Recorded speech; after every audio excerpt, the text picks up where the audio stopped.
সত্য চল, যা ঢং করার করে নে। না চল। ব্যাগটা দিয়ে আমার কাছে রোদ নেই আজকে, পুরো অন্ধকার কুয়াশা, মানে আর রোদ উঠবেই না। আরো বেরোচ্ছে, 9:10 ট্রেন ধরবে। আমি যাচ্ছি ট্রেনে তুলতে, টিকিট কেটে।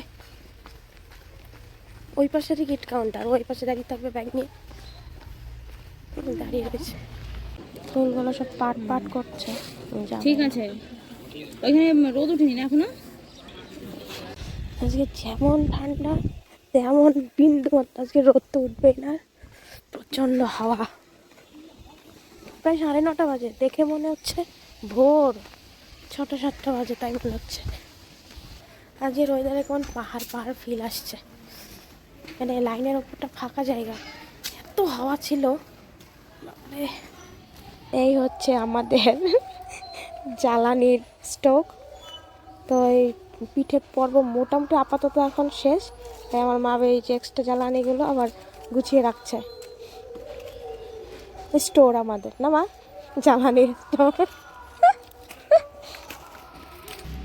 এখন বাজে 2:20 মতো। সকালবেলা তো দিদিকে ট্রেনে তুলে দিয়ে এসে বাড়িতে প্রচুর কাজ ছিল, প্রচুর কাজ। এক গাদা বাসন ছিল, উঠোন ঝাড় দিয়ে এই জাস্ট একটু স্নান করলাম, আর আমার মা ঘর গুছিয়ে টুচিয়ে ঘর ঝাড় দিল, দিয়ে এখনও স্নানে ঢুকতে পারেনি। এদিকে রোদ চলে গেছে, একটু রোদ উঠেছিল পরে, তাও ওইটুকুই যথেষ্ট।